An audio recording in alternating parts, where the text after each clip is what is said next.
Hello guys, welcome back to One on One. Amazing guest tonight, Dani Moreno from Juventud Badalona.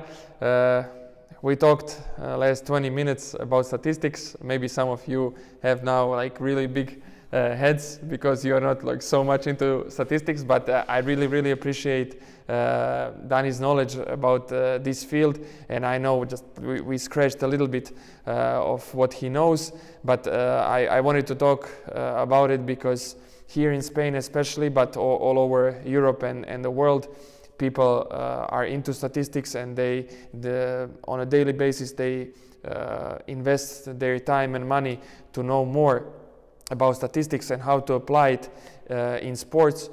So I hope that you learned a little bit, that you got ideas for your future practice when it comes to statistics, and I know that at some point you can contact Dani for advice or a good conversation, because as you said, and I really like your humble opinion about current statistics, and how you said like I have more questions than what I know. So maybe there will be someone who is also into it and he has doubts, but he also has knowledge, and maybe you two can bond.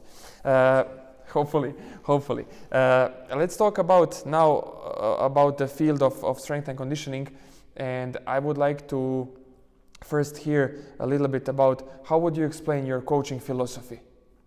Okay, well, my coaching philosophy, as I said before, is it always starts with a scientific point of view, and then I mix it with a lot of basketball.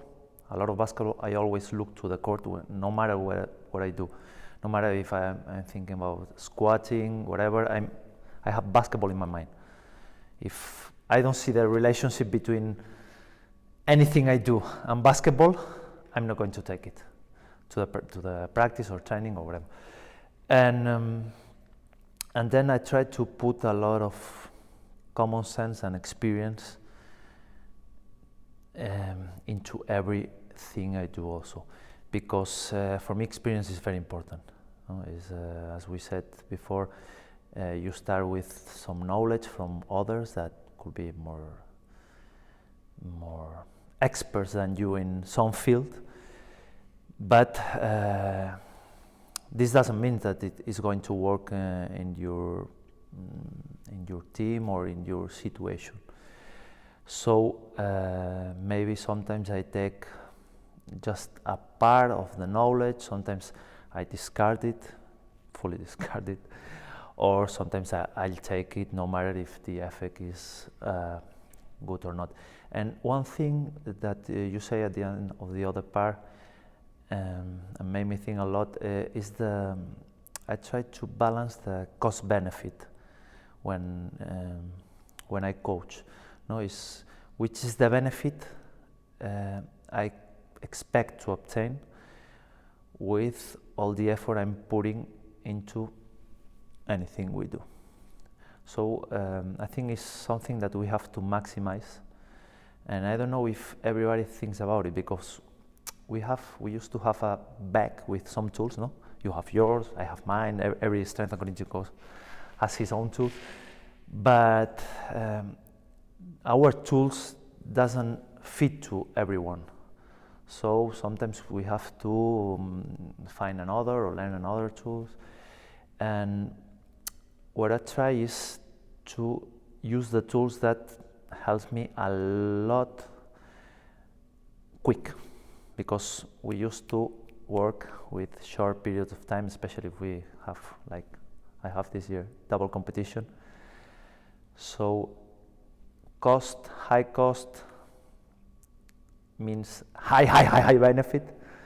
Low cost with high benefit is perfect, but I think you have to consider at the beginning and to do it your best. And another thing I put in my philosophy is that I like the ethics a lot. I love to work with highly standard or high standard ethics, because I think sometimes in performance, sometimes we think about performance, you're into the wheel that turns, and you don't stop to think about the people that is behind the player or the performance. And I love to be honest with the players, with the effect that our training or our job produces, with the risk we are taking, where we're putting them into the court or we're doing anything, in the long, in the short, in the medium term, no matter what. I love to be honest with everybody, even with, I don't know, maybe in your career you can find one coach that wants to play one guy that is not 100% and has a risk of injury. And you have to be honest with the coach that you don't agree with that, with the player that you don't agree with that, and even with yourself that sometimes you're wrong. So it's something that I always consider. Excellent. I really like the point, and it immediately made me think about the question that I wanted to ask you in the end, but I'm gonna ask that question right now.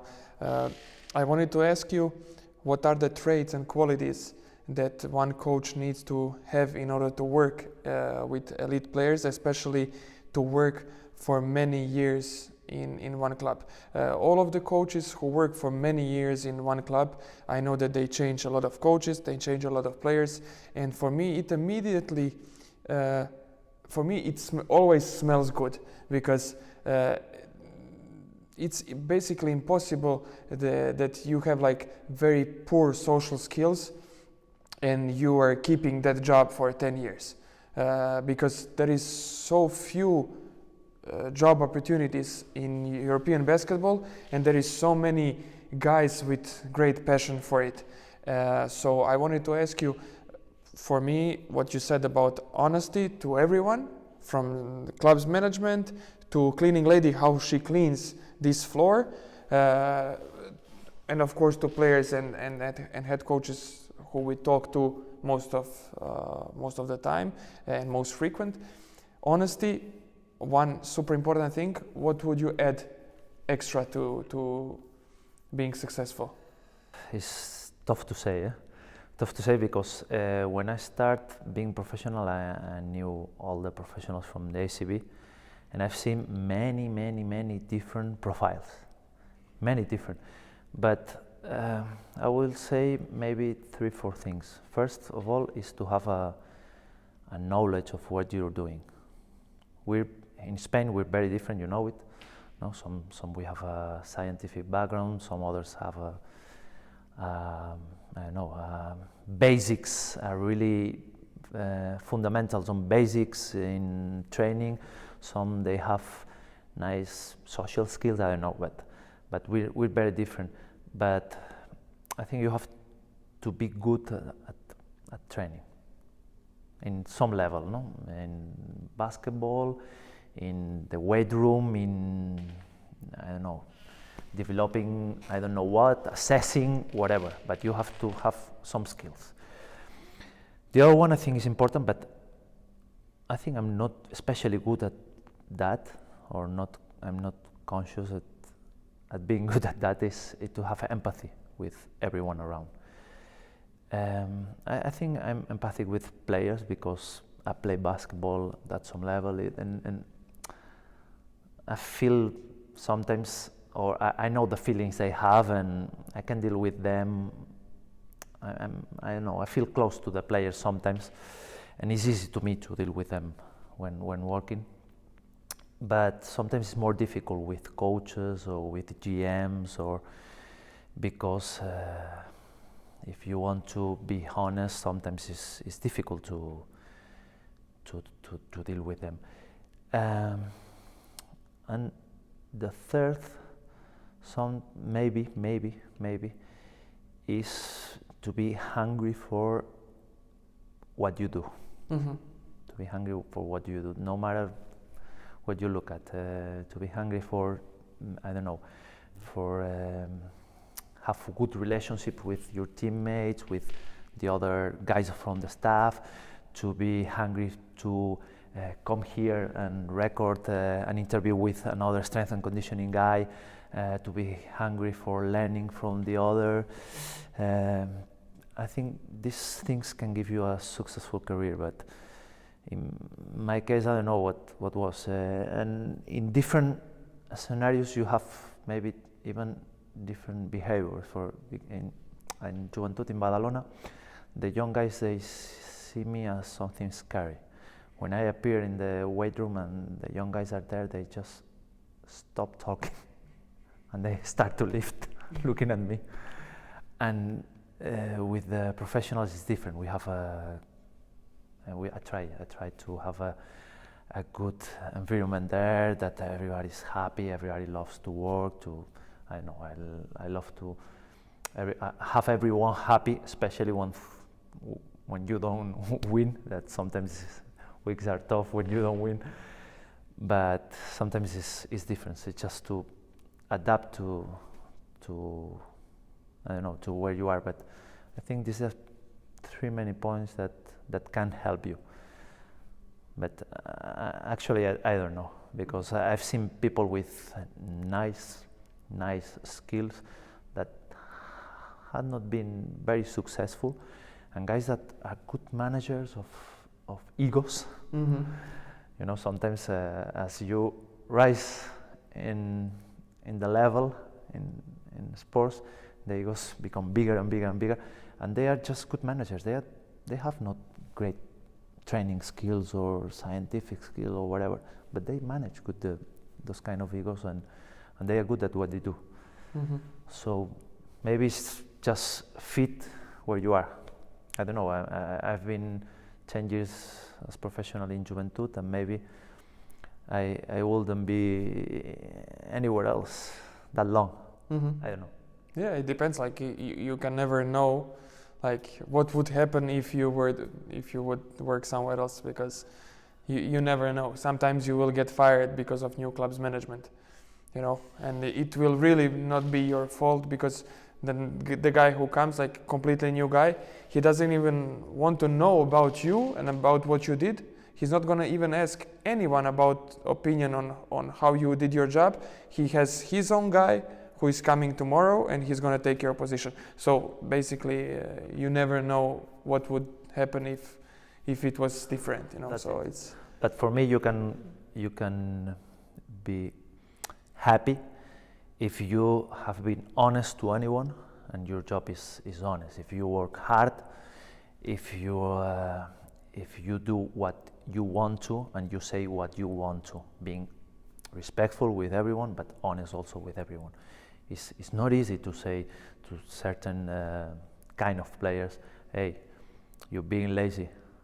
And when you're lazy, this affects to us all, because you're not performing at the level we expect. Mm-hmm. This is not easy, and this is being honest. Sometimes it's tough, but when you finish at the end of your day or at the end of the year, you say, okay, I did my best. Excellent. I really like the point. Well, I mean, I can talk about these social skills for 3 hours, but for respect of the guys, I'm gonna skip to another topic. One quick question.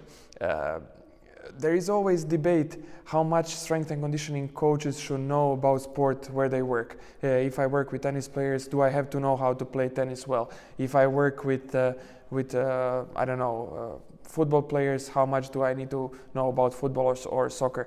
Because some would debate, if you don't know the sport, you cannot do a good job. Then other ones go to philosophy of Mike Boyle, who says there is no big difference between strength and conditioning between sports. You just have to make certain adjustments, and that's how it works. So I wanted to ask you, and of course, it's maybe for you not the best question, because you played basketball and you're not the guy who came like without any knowledge to basketball, but considering what you saw in the field, what you discussed with your colleagues, could you give us a little bit your opinion on that? What would happen, for example, if club from somewhere, football club from somewhere in Spain would ask you to come to work, or I don't know, tennis player, professional tennis player?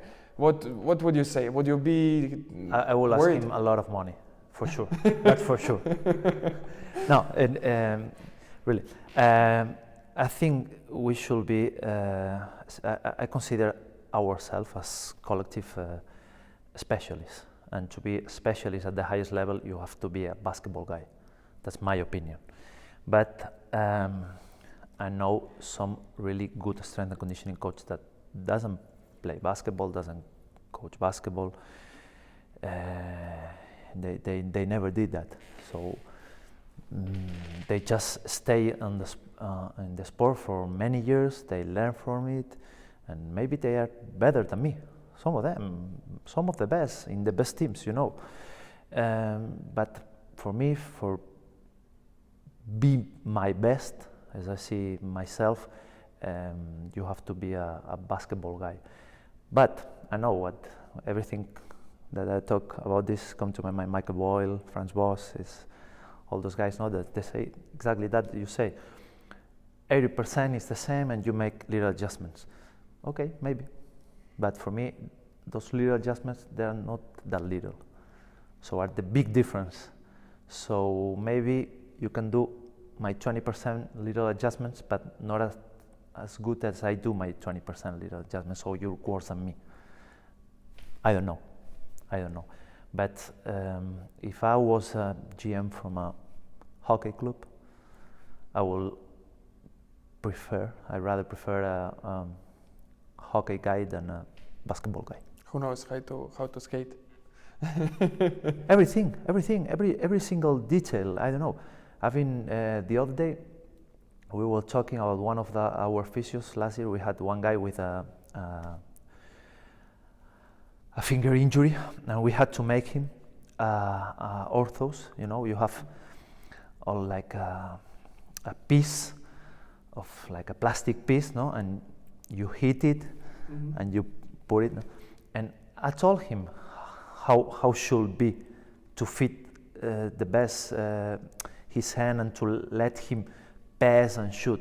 This only comes from a basketball guy. This doesn't come from a guy from soccer. They are little details, but matters. For me, matters all days, all time. So I consider myself a basketball strength and conditioning coach. And sometimes I've been invited to conferences and to do master classes of, prevention in sports, okay. And my first words are always, okay, in front of you that are soccer coaches, football coaches, but I'm not a football guy, so I'm going to talk you my experience from basketball, and I expect you can learn something from that, but it's not the same. Yes, definitely. It's not the same. I like the answer a lot, and I think it's very honest answer. I think the more strength and conditioning coaches know about the sport where they work, the better. But if you used to play sports, and especially if you know tactical part very well, that's the part where you need to be very, very careful, because sometimes players come to the gym, and then when they're right here on this floor, they're rolling first 5-10 minutes without any work, like until we start to work. Maybe they will make some comments about the game yesterday and how they run some pick and rolls and how they run some offense and how they sucked in some defense. And then if they drag you into this group, like into this in conversation, you are in big danger. So I think like there is much more benefit if you understand sport and you come from the sport, but you have to be really, really smart when to talk about tactical part.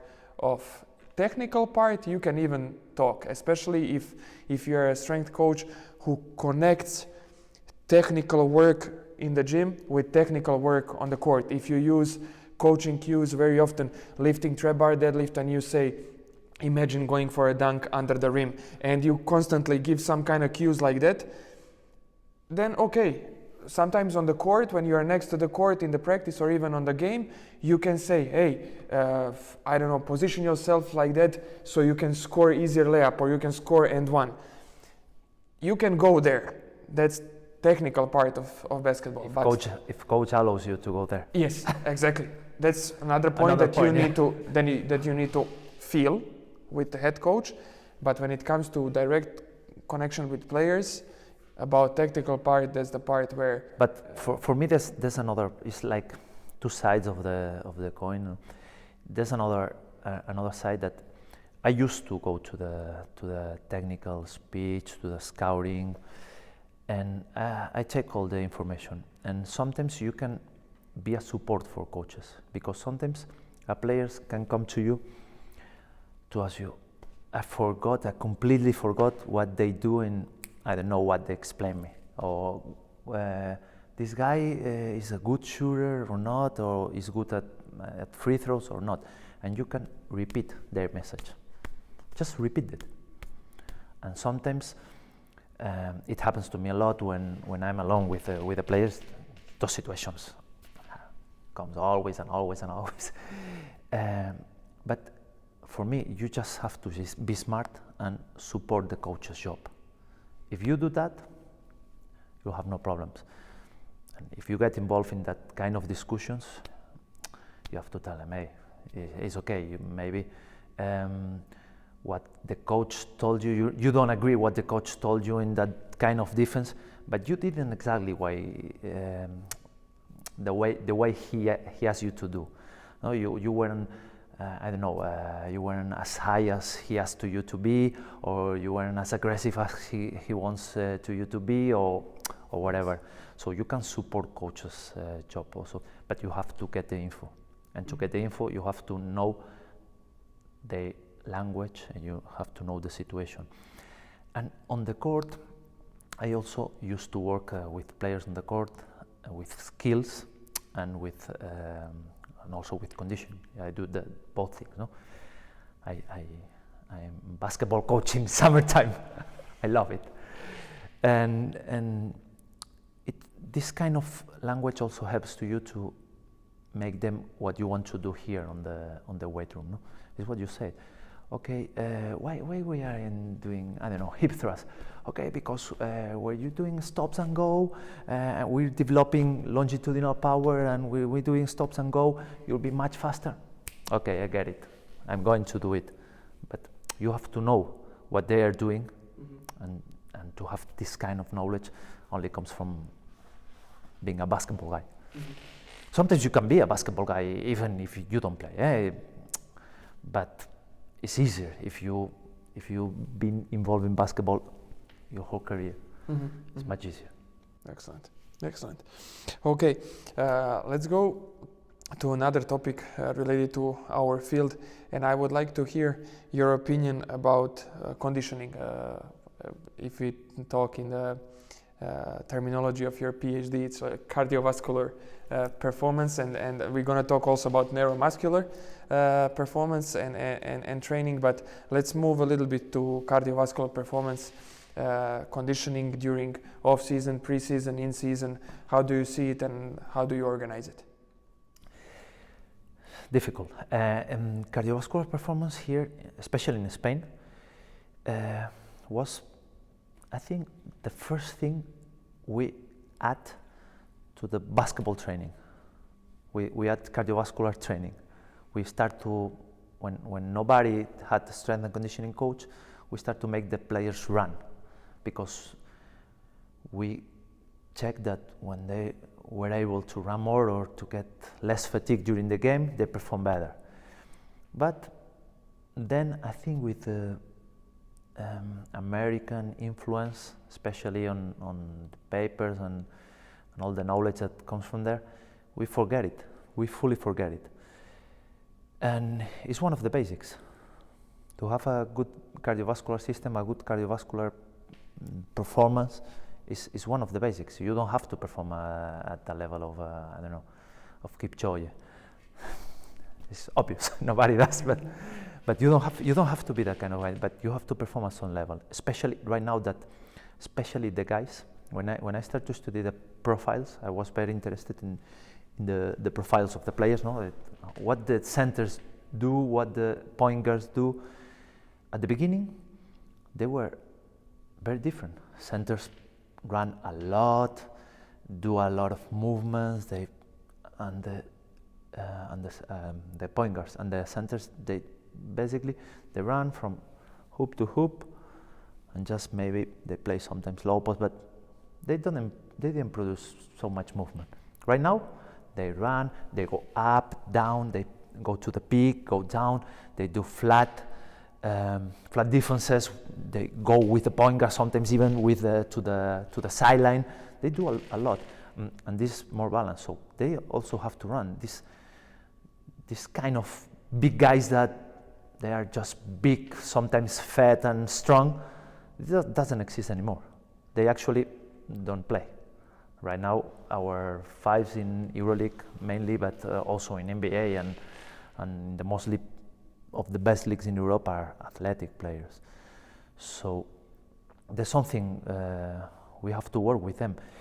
Some players, they prefer to work on the court, that kind of things, because they don't see it like running. They just run with the ball and they don't care. But you have to do it anyway. You have to do it in the preseason to prepare the guys for the games, for the upcoming games. During the season, the most of the players, they maintain it if they play. If they don't, you have to do it off court, because it's the first thing that you lose. And in the position, for me, is one of the main goals. You have to be strong, healthy, and to have a good cardiovascular performance. For me, for a professional athlete, three things that if you play football, if you play hockey, volleyball, whatever, you have to have something of this, because for me are basics. Then on the how does it look like your off-season program? How do you base it on? It depends on the profile of the player. If you have one player that is good at that, just something to maintain it. I prefer to do like Martin Bouchet and this kind of nice scientific coaches. They do something to work in intervals, no matter if they involve strength or basketball sometimes, but I love to work in intervals. I love to work on the court. I love to work Excellent. on the court. So for some guy who doesn't need to improve much, basically through specific work on the court, you would do all of the conditioning during the off season. Yeah, you can add, if you do some skills with him, let's say 3 times a week, you can add at the end of the session, you can do 4 sets of 3 minutes of something with the ball, of pick and roll situation with the ball, finishing and doing some defense for 3 minutes, 2 minutes, maybe. For guys that have to develop it, you have to analyze his profile, and then depending on what, no.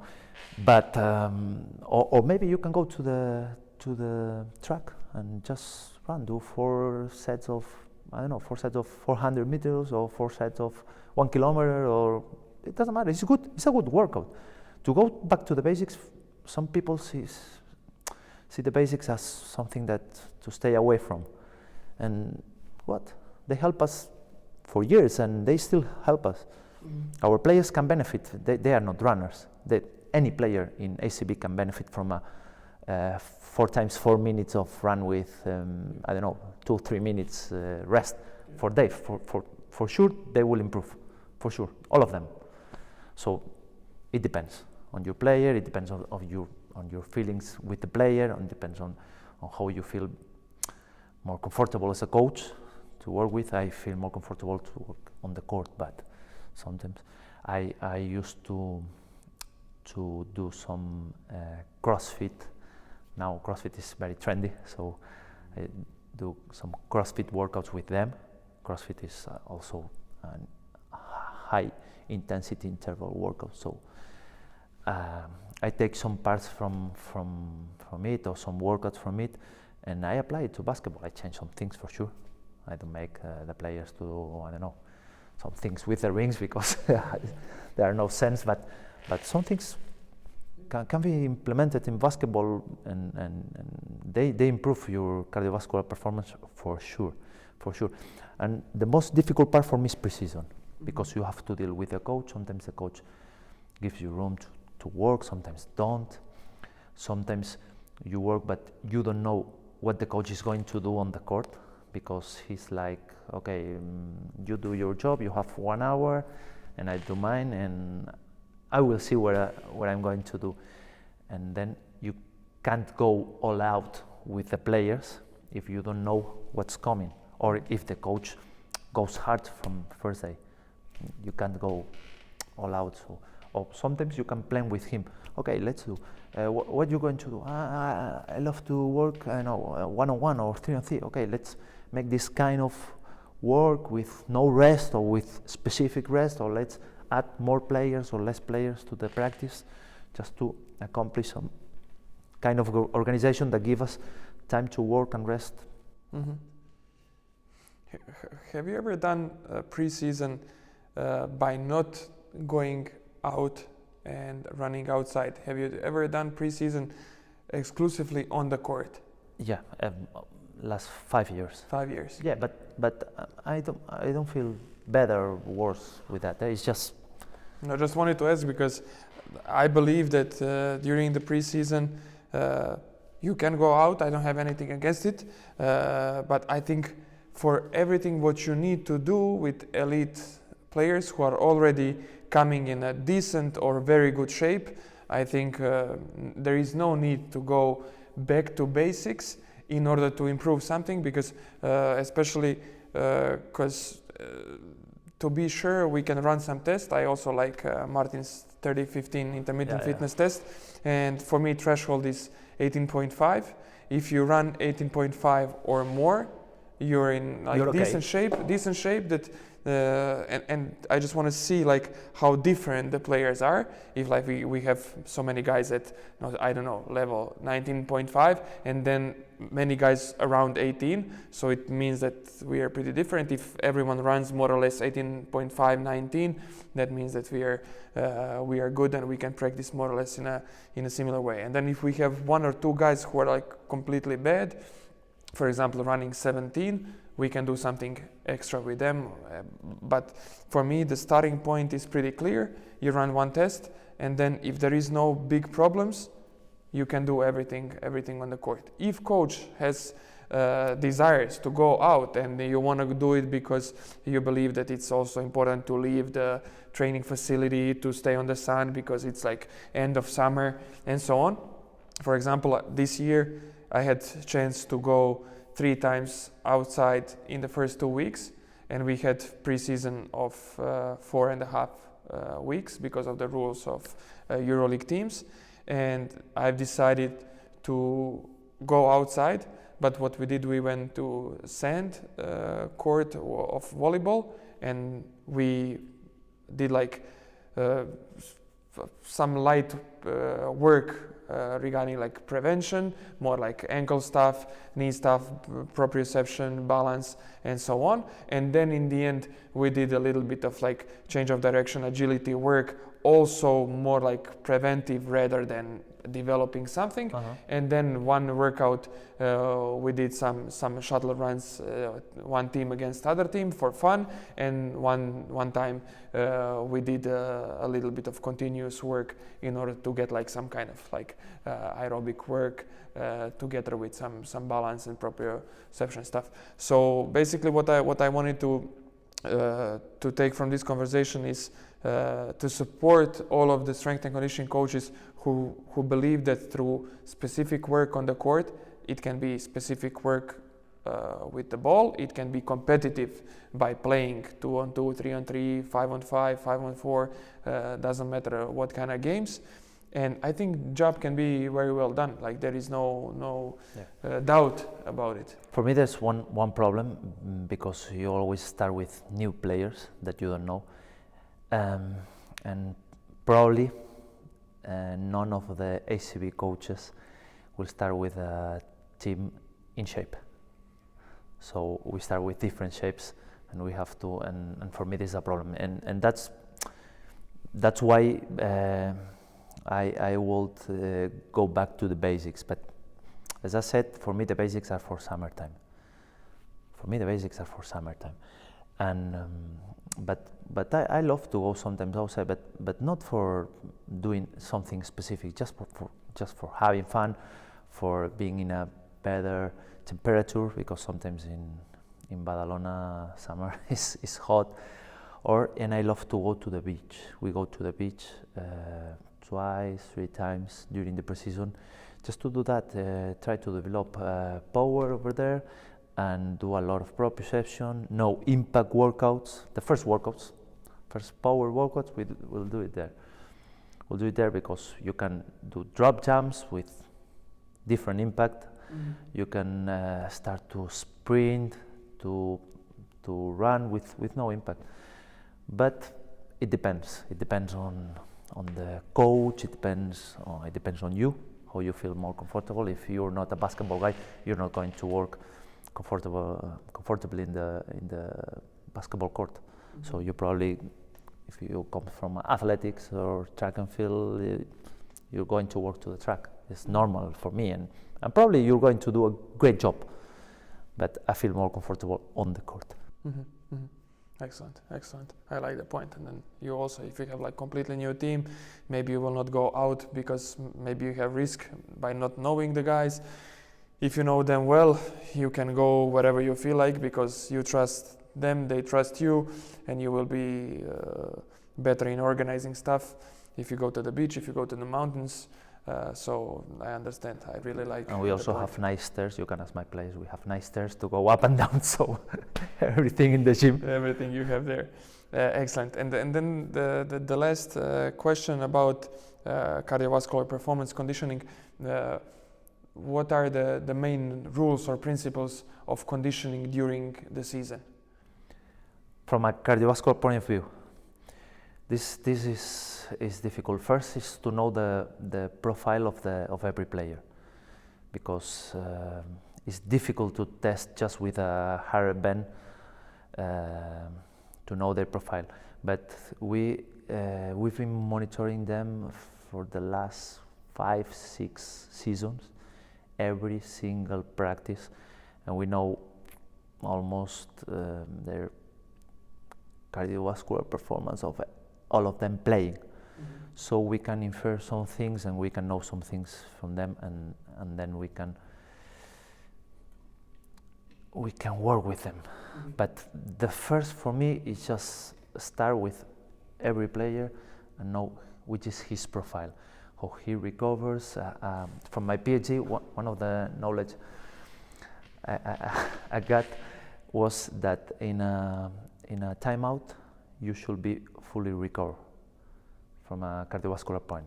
Your oxygen uptake goes down, your production of dioxide carbon goes down, your heart rate goes down, almost not to a baseline level, but almost to a baseline level, let's say 80-90%.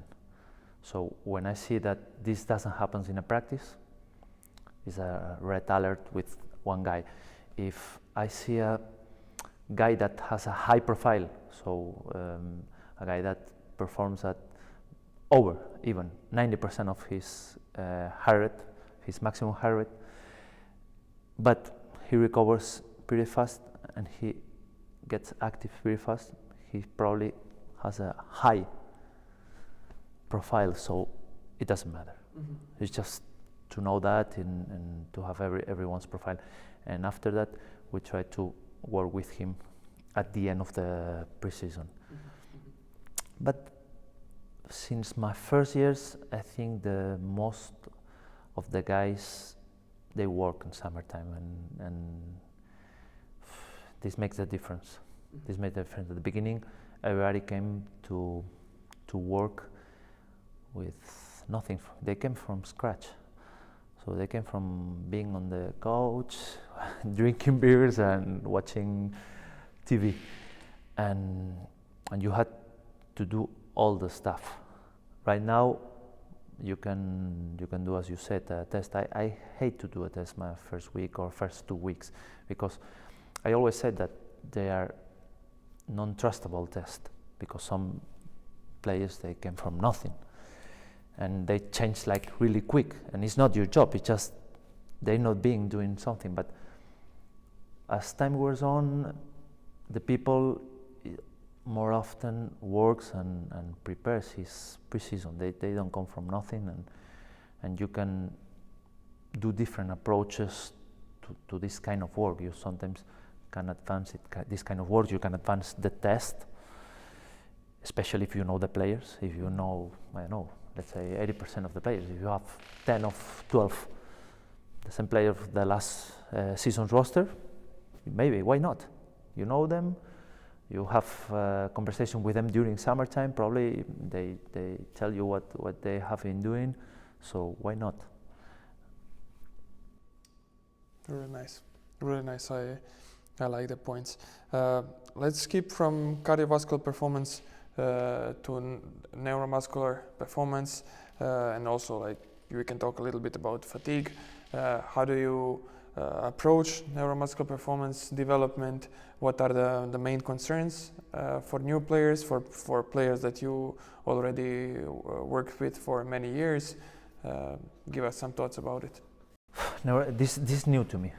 I started with this 3 years ago, and it's not my first field of knowledge, so I'm a newbie in the field. But neuromuscular performance is really important, because sometimes we can test the guys and he's as strong as we expect to be.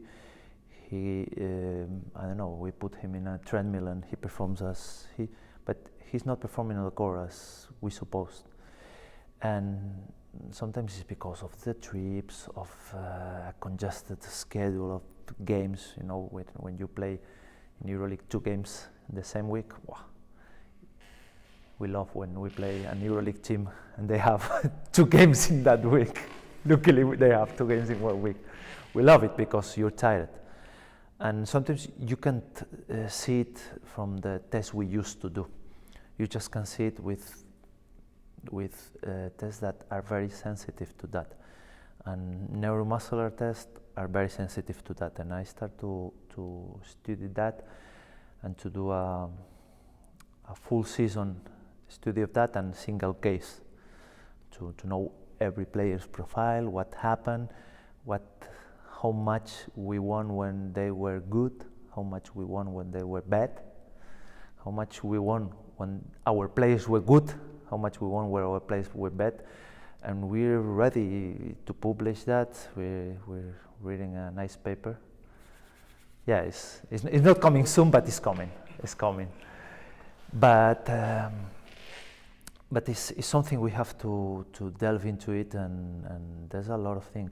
I use just a gold standard, is counter movement jump for that, because it's quick, we know it, players know it, and we can do it often.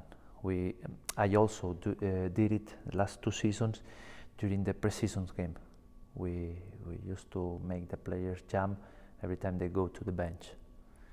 And this is giving a lot of information during the fatigue, of the neuromuscular fatigue during the game. Every time you go to the bench, you play 8 minutes, 3 minutes. You're at the beginning, the first half. You're at the end. You've played 24 minutes overall, or just 12.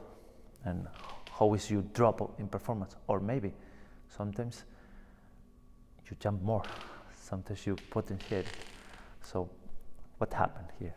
Excellent. Yeah, because when you play 2-3 minutes, you go out, maybe you can potentiate your body, because it's so far away from your threshold where you get fatigued. I hate that, because I punish myself when this happens, because I say, okay, you haven't done a great warm-up.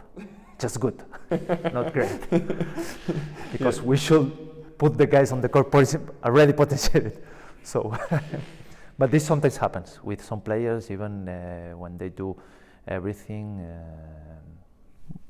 It's just we're studying it, but it's a nice field, and it's very important to us, especially when you have a lot of trips, you have problems with sleep, because you come back at night in a flight, and sometimes, I don't know, when you play in 2 days, or you maybe you're in airport 8 hours because your flight is cancelled. Sometimes happens, and is something that we're developing, and I love our first analysis from the last season.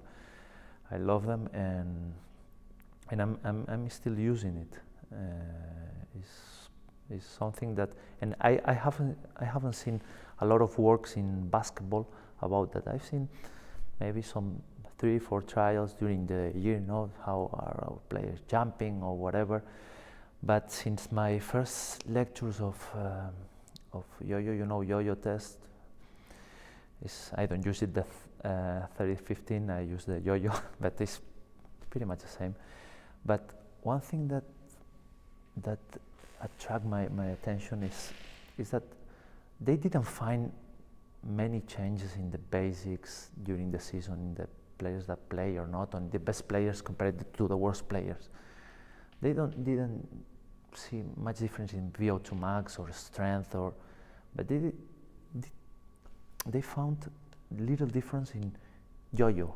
What yo-yo or 30-15 measures physiologically? What measures?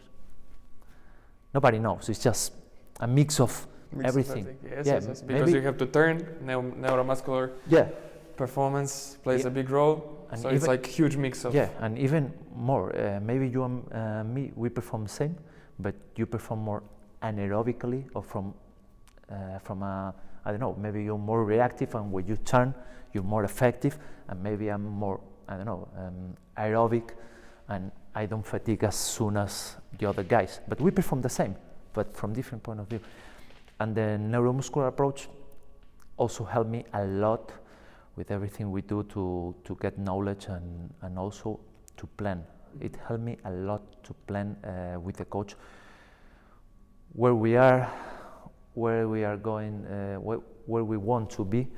I don't know, which when we have a difficult schedule, I used to have a look at the data. I have a program. I program in R, and I have the program. I just quickly put all the data in, and I get the results pretty fast, so I can draw some conclusions like really quick to take decisions. It's just about take decisions. Everything we test, we assess, is just about take decisions, but try to take the right decisions. Brilliant.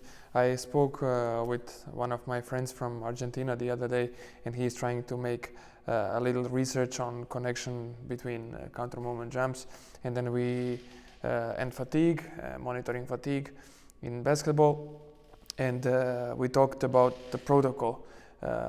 He's going to evaluate players on a daily basis, and then we spoke, should it be counter movement jump, like single counter movement jump, or it should be continuous jumps, because they are a little bit more sensitive to fatigue. And then if you do continuous jumps, would you take the average, or would you take would you take the drop from the first to the last? The drop, for sure. The range, for sure. And from my point of view, without statistical background, I'm looking for a drop, but because for me it always makes the most sense, because we are measuring fatigue, and we want to talk about fatigue. So I think like the range is something that we try to track, try to monitor. So I wanted to ask you just also to give him the answer and to hear your opinion. What would be for you the best protocol when it comes to using counter movement jump as a test for neuromuscular fatigue? For me, I use single counter movement jump. I make the players jump. It depends of the protocol we use too, but we make them jump twice or 4 times. It depends. Single jump twice, 2 to 4 times. Yeah, 2 to 4 times. Okay. Because the rebounding jump or continuous jump, it gives you some things, but I'm not sure that are things that that the players are good at that. Mm-hmm. The basketball players are good at that. Mm-hmm. I have one friend that I'm really close to, I work with, that comes from volleyball. And in volleyball, you jump sometimes continue. And for them, rebound jump is a basic. Mm-hmm. And they can rebound jump, the strength index, the rebound index, the drop, everything. They will talk you for hours about that, because for them it's important. But I don't have good experience. I make some pilots with rebound jump, with the Boscos, with the Bosco's protocol, and I couldn't draw good conclusions.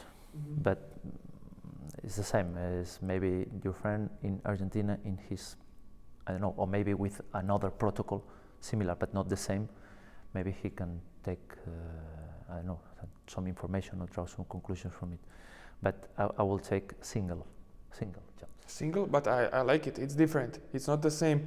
Have single counter movement jump measured once. No, for sure. Or single counter movement jump measured 2, 3, or 4 times, and then you take the range. For sure. It's huge difference. For sure. It's huge. It's not little difference. No, it's no, huge no. difference. It's huge So, difference. and for safety, it's much better because repeated jumps are not easy. If I could, I will do it 8 times.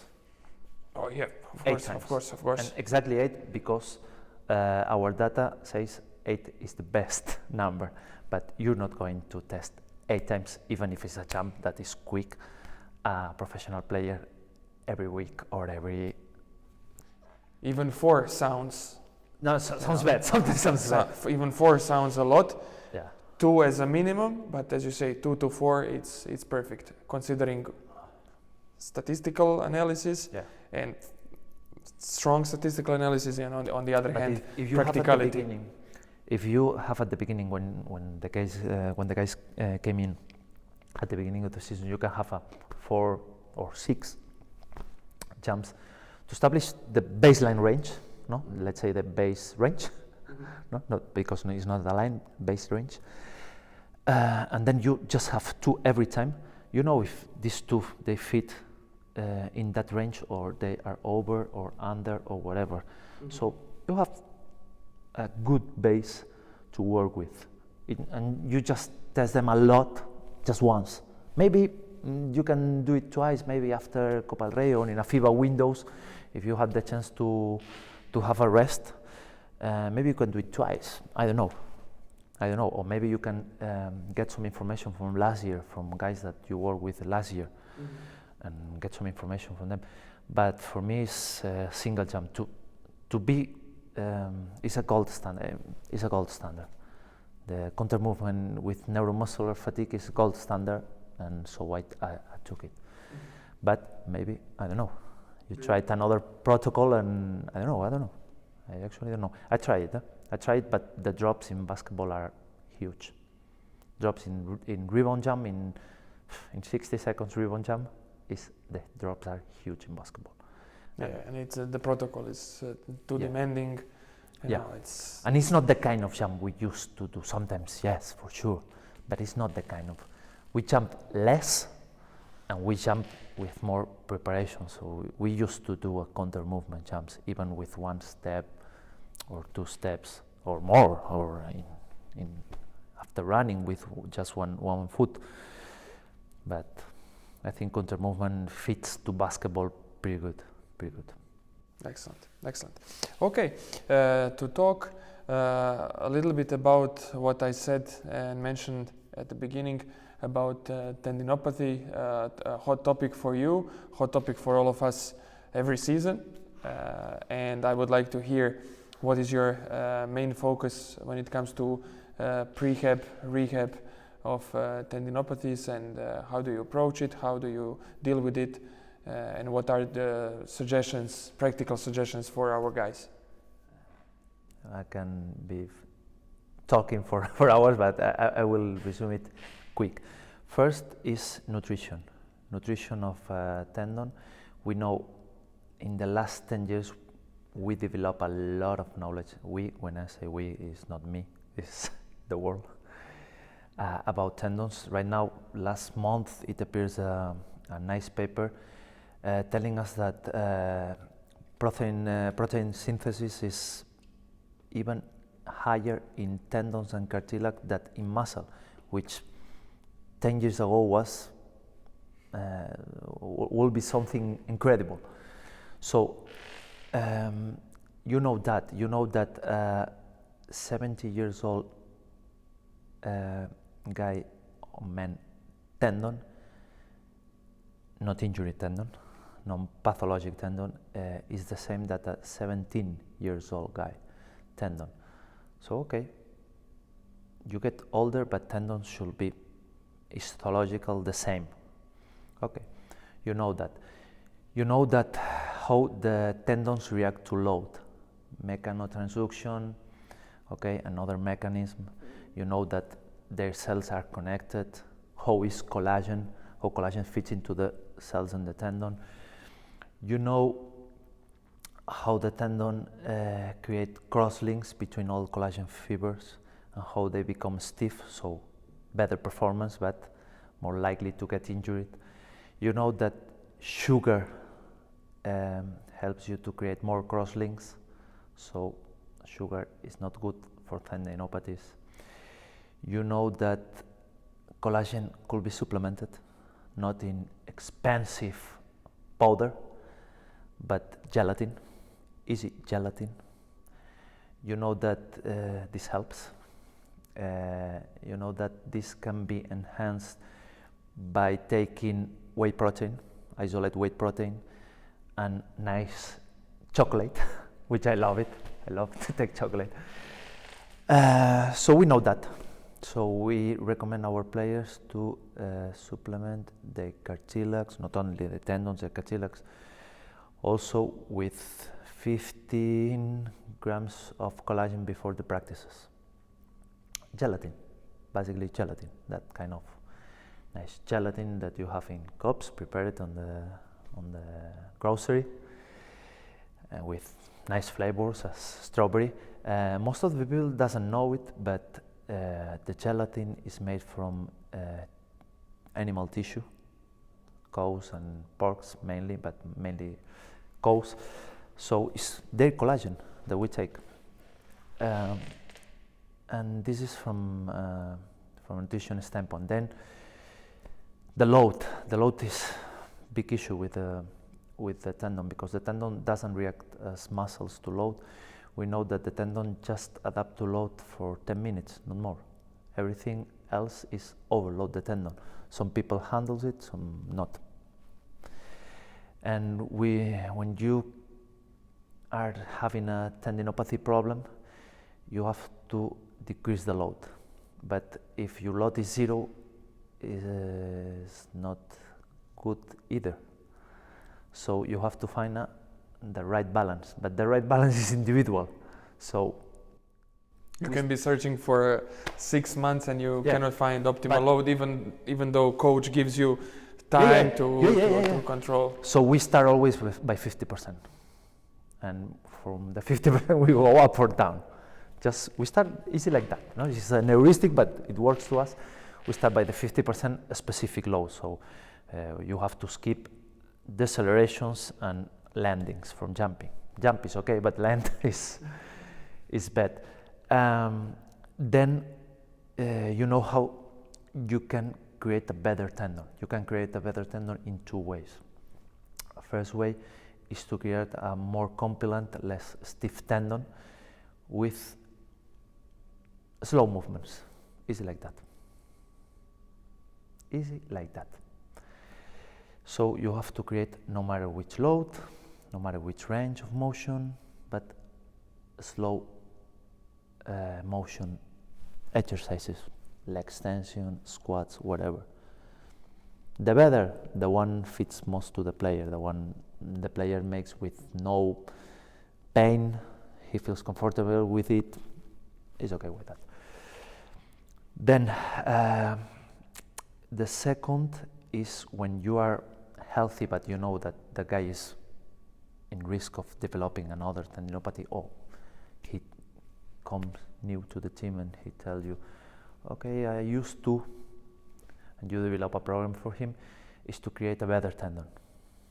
Better tendon, difficult, but high, slow loads, but high loads. So high weights and weights. And for me, I used to work with the better range of motion that the player can handle. So if I can work with a full range of motion, I prefer it.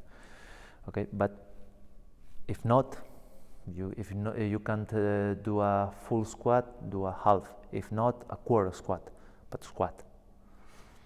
This is my approach. And one other thing that everybody has to know is that the tendon needs time to recover, and the time is different from the muscle, is different from the other part, and you need minimum 6 hours to recover. So double days for me are forbidden. Are forbidden. Sometimes with some coaches they agree, with some coaches I have to discuss something and convince them, with some coaches they tell me no, but at least I want to make sure that morning and afternoon workouts I separate by, I interspeed by 6 hours at least, because the tendon needs that to recover. And 90% of the injuries in the tendon in basketball are tendons. 90%, because we define injury. If you looked at the papers, you're gonna be surprised, because the incidence and prevalence in tendinopathies, especially in the knees and Achilles, that are the most common, is around, in Achilles 15%, and in knees 20%. In basketball, in volleyball a little bit higher. Okay, but 20% is very low. I mean, in my reality, 20% is really low. I'm talking normally about 50 and up, the guys that suffer from the tendinopathy.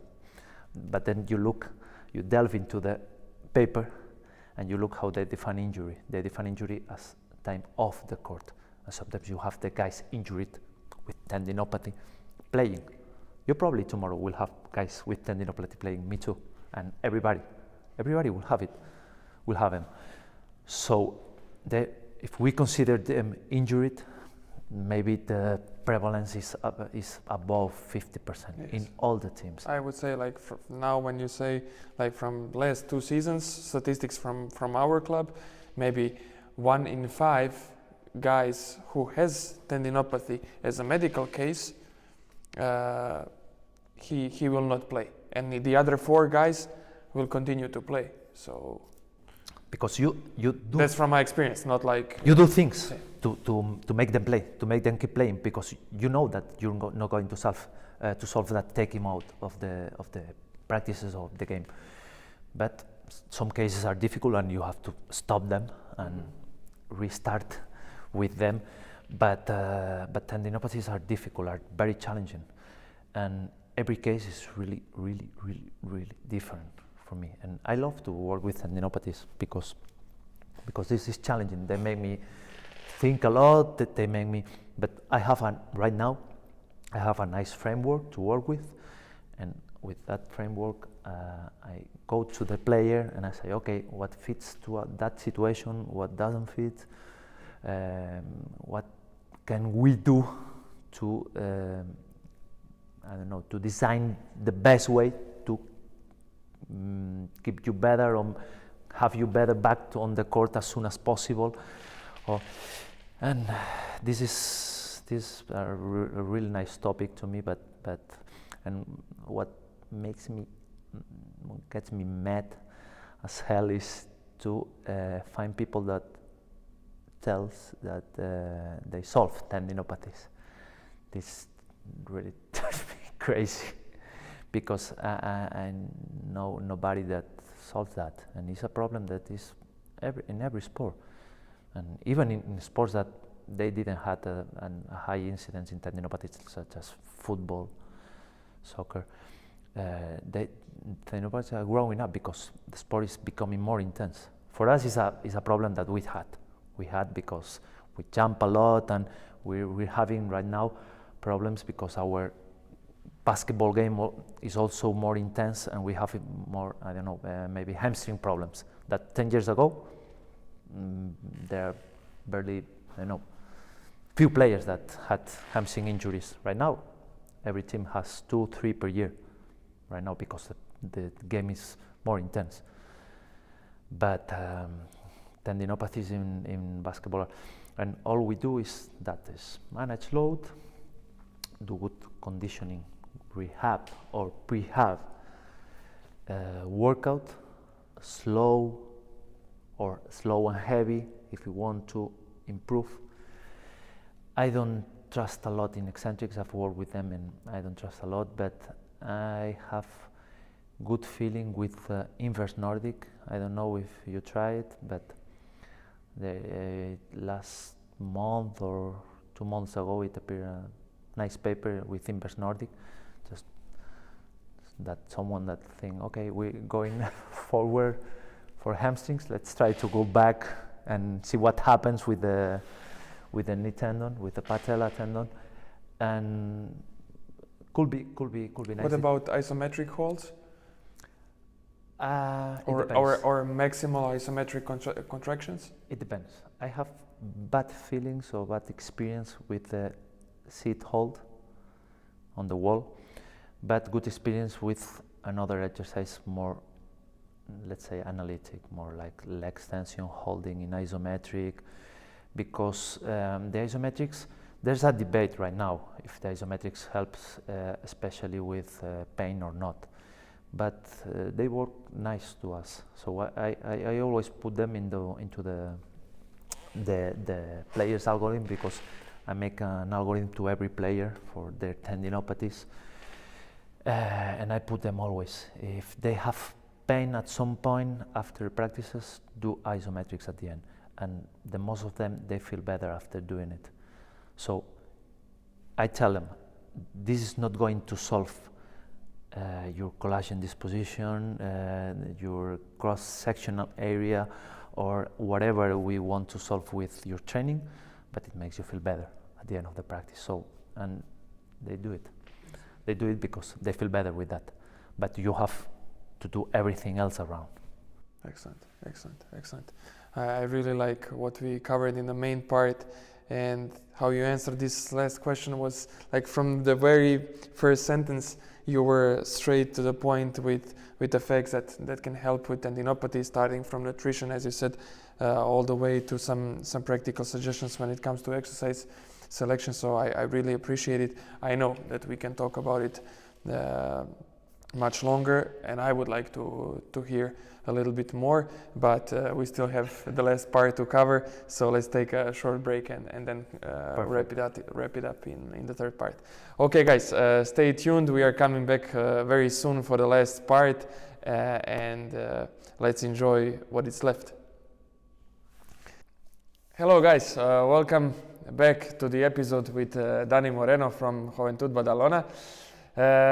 Last part of the episode and some quick questions for the end. First question that I would like to ask you is related to very tall players. We can call them super tall players. For normal people, everyone taller than 2 meters is already super tall, but for us, I think all the guys above 210, 212 are super tall.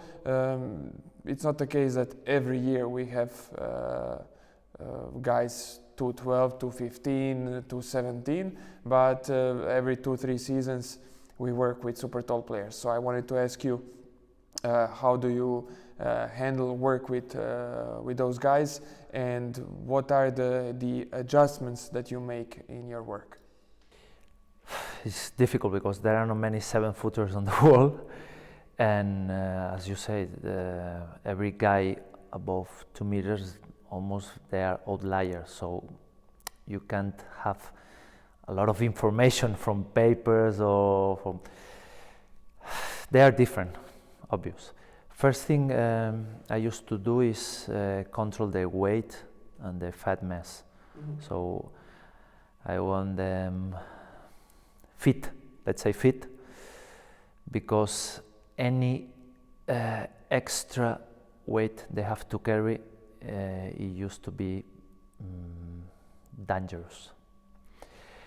After that, I want them strong, especially from waist down, as every player, but especially them, because they have a lot of injuries in knees, low back, ankles, and their injuries used to be more, I don't know if more severe, but more difficult to manage. So the less injuries they have, the better, but much better than the other players. It's difficult to work with those guys. And the third thing is just to do an individual approach to them, because some of them, they have valgus, or they prone their feet, or I don't know, or they are different. They are really different.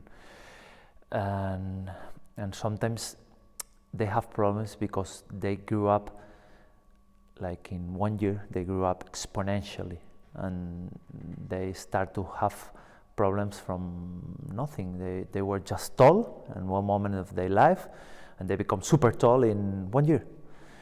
And their bones grew, but their muscles didn't grow at the same rate. So they start to have imbalances and problems from nothing, and every guy is really different. So control the weight, keep them strong, even if you don't keep them super powerful or super quick. They are tall. They reach the hoop height easy. So if they don't jump too much, don't care. And they study. You have to study them, to assess them, to test them, and make an individual approach. Those guys, every guy is different. I have few in the last years, and everyone was really different from the other. So individual approach. Excellent. I really like it, and I think we can connect it to the very first part where we mentioned how modern big guys need to run, and I can tell you that in the last 3-4 years of my experience here in Baskonia, we really had some big guys, and this year we signed Yus, who is super tall. This is super tall, and he's a modern guy. He runs very well. I mean, to be honest, I think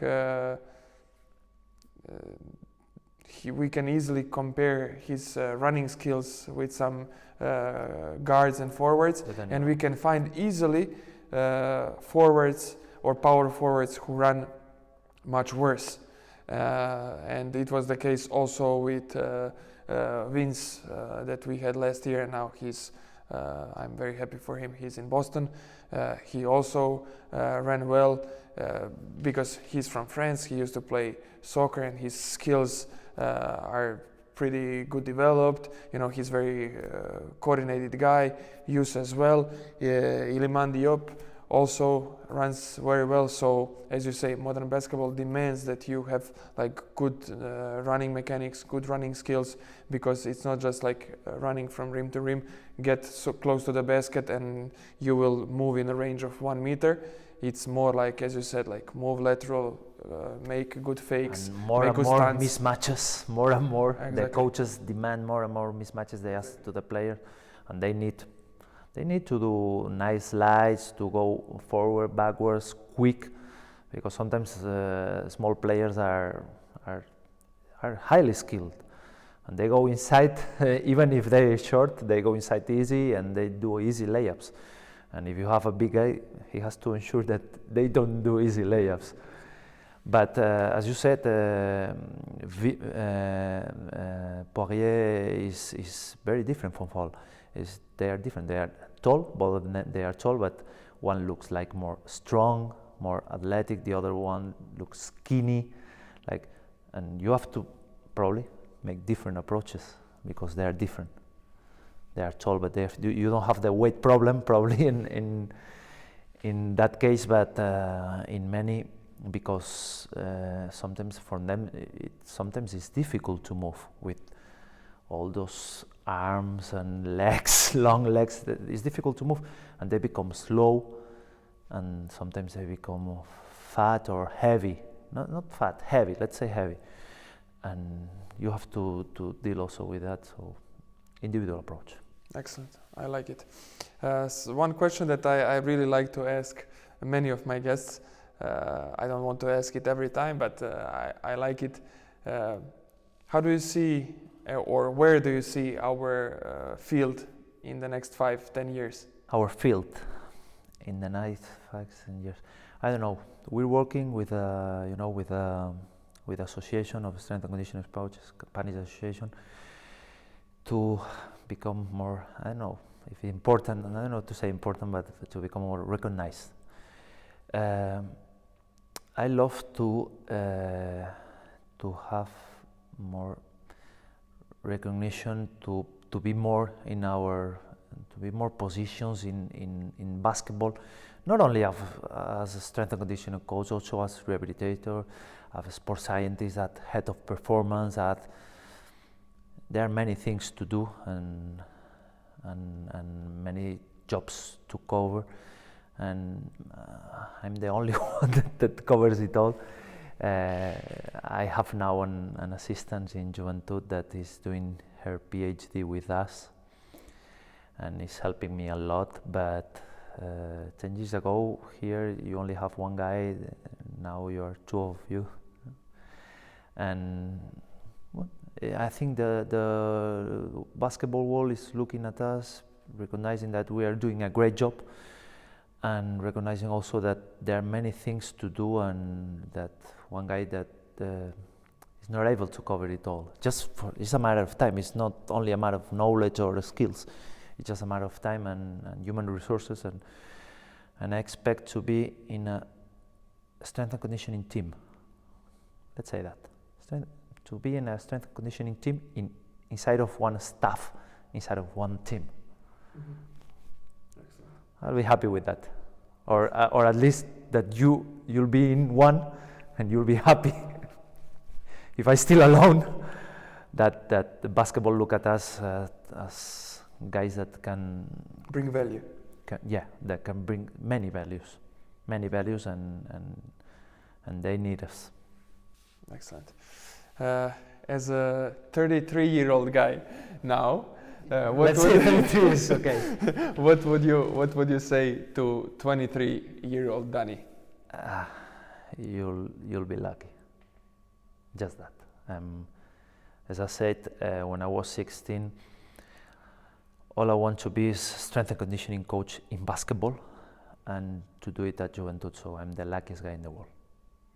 Honestly, I'm probably not the one that is going to win more titles. I'm not the best paid, but I'm the luckiest, for sure. Excellent. I like how you're honest. What would you say to young coaches? I mean, a lot of young coaches are listening to these interviews, and I really want to encourage them to keep fighting for their goals. And what would you tell them? What would you suggest them? First of all, don't become professional. First of all, because not everybody knows, but it's past midnight right now. We're playing tomorrow in, I don't know the best time, at 5 o'clock in the afternoon. We probably wake up early, so we don't have too much time to sleep, and it's a tough profession. It's a tough profession to become professional. It's a nice profession, but it's tough. It's not a profession to be in for, I don't know, a whole career. Maybe you can be a whole career with, I don't know, in a college in the United States, but not in a professional team. So, and there are not many spots, as you said before. There are not many spots available, and you have to be skilled right now. When I start, there were not many PhD in strength and conditioning, and right now there's a full of PhD in Spain, full of guys that have a nice science background with a lot of knowledge in many fields, and they are doing a great technical work also with teams. So it's not easy. It's not easy. It's just, first of all, if you like basketball, if you like training, just do it at any level. But don't expect to be professional, because it's the same stupidity as start to play as a kid, and just think about when you go to to practice when you're 12 years and only thinking about being professional and not having fun. This is stupid. Only, I don't know, only if I read the other day, less than 5% of the guys who attend to a NCAA 1 college reach the professional basketball, not NBA, professional basketball worldwide. And maybe 1% or so reach the NBA, so it's not too much. And in the college, you have overcome many cuts in between, no? The high school, the college, and at the end, it's difficult. So just, if you're a young coach, just enjoy it, do it your best, do research at any level, you can do it. But don't expect too much from it, because it's tough to reach that point, and then it's tough to stay on it. So is my advice. Excellent, I like it. Let's share with all of our listeners or viewers, however we're gonna call them, your favorite books. My favorite books, there are many. I've read a lot. Yours is one of it. You really like it? I really like it. I love it. Thank you. We haven't talked about it at all. Ever since I gave you the book. It's not only a compliment. It's just because I think it, because it's modern. It's basic, which I love it because it fits to a lot of people. It's European, and when I say it's European, I want to highlight it. It's European, because I have maybe strength and conditioning applied to basketball. I have maybe 50 books at home, 50. All of them US viewpoint. So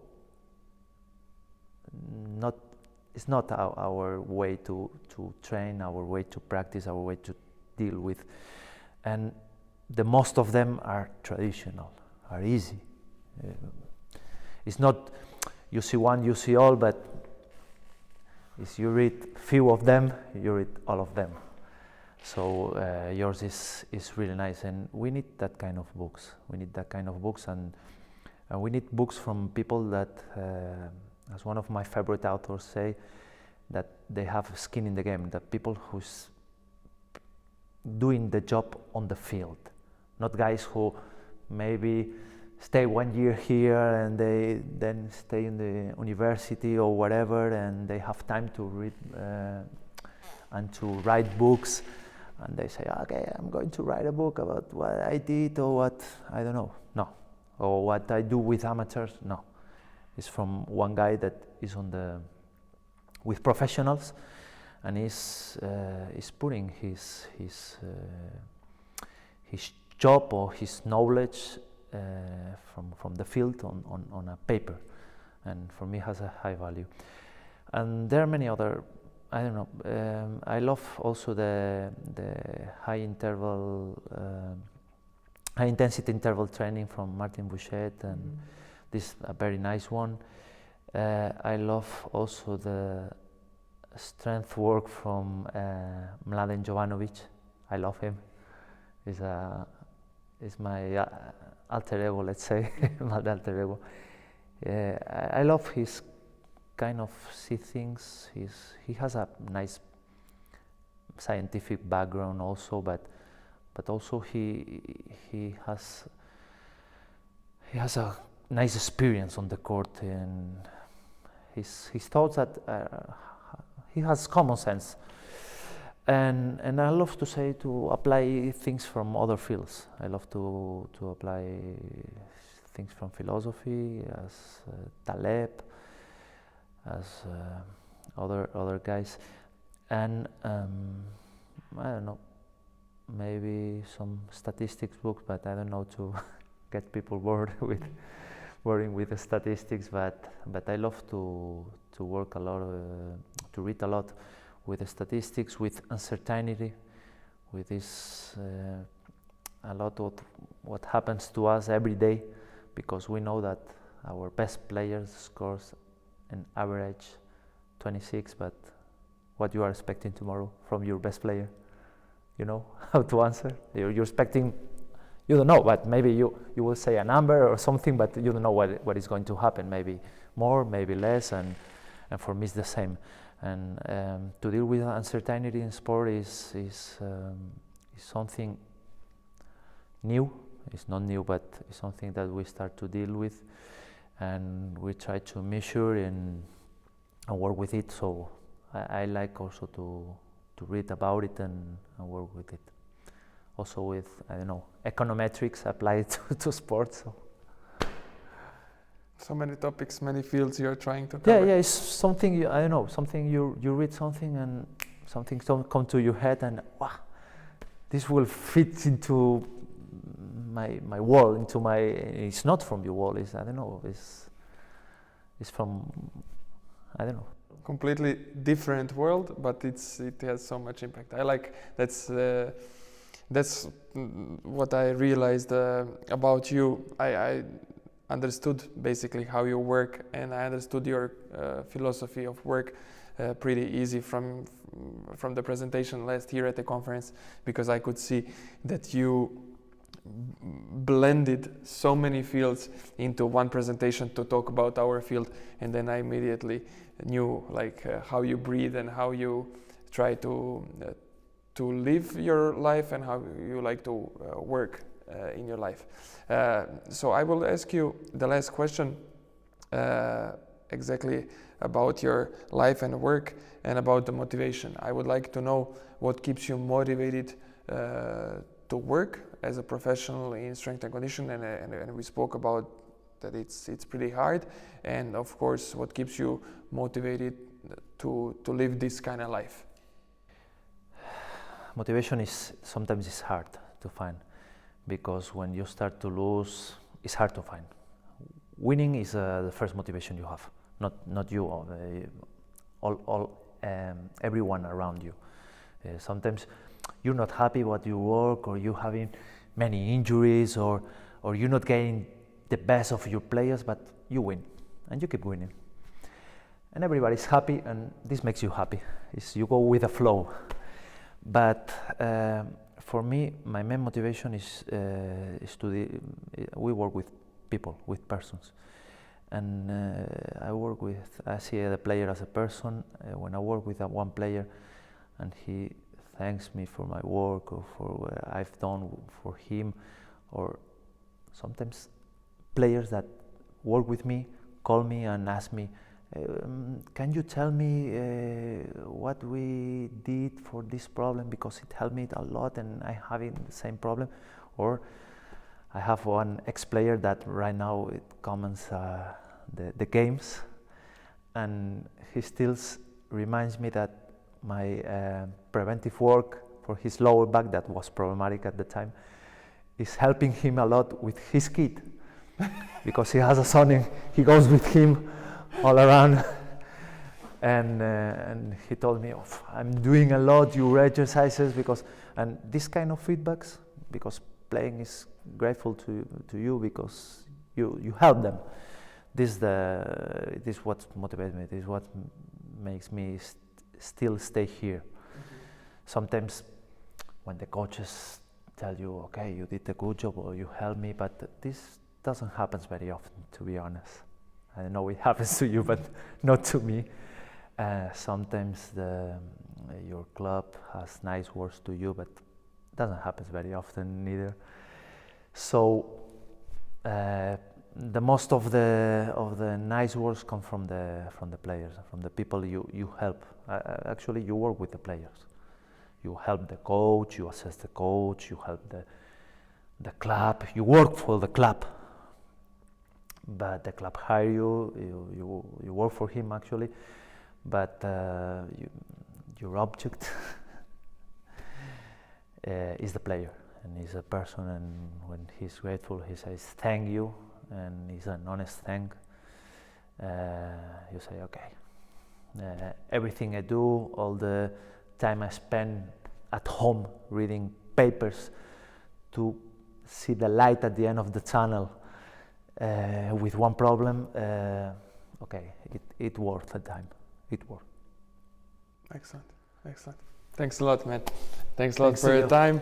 It's not easy because it's past midnight, and I it's don't know late. if you have shoot around in the morning. We have. You were coming for shoot around? Yeah, earlier than you. Before us. It's gonna be tough. I'm really looking forward for the game because the game is super important for both of us because we are fighting for the position for King's Cup. So it's gonna be a hell of a game. Let's take a good sleep. We also need it. I need it, and let's enjoy game tomorrow. However, guys, thanks for watching this episode. I think you were able to learn a lot, or at least to get many ideas. I think we talked well. Dani talked well about statistics. He shared with you some of his ideas from work when it comes to cardiovascular and neuromuscular performance. I think he gave great advices about dealing with tendinopathies, and I hope that all the other questions helped you to improve your own work and to get your motivation for your own fights and for your own battles that you are dealing with. And I hope to see you in the next episode. I'm not gonna say who is the guest, but I will tell you only that it's gonna be also amazing guest as Dani. So once again, thanks for watching. See you soon and bye bye.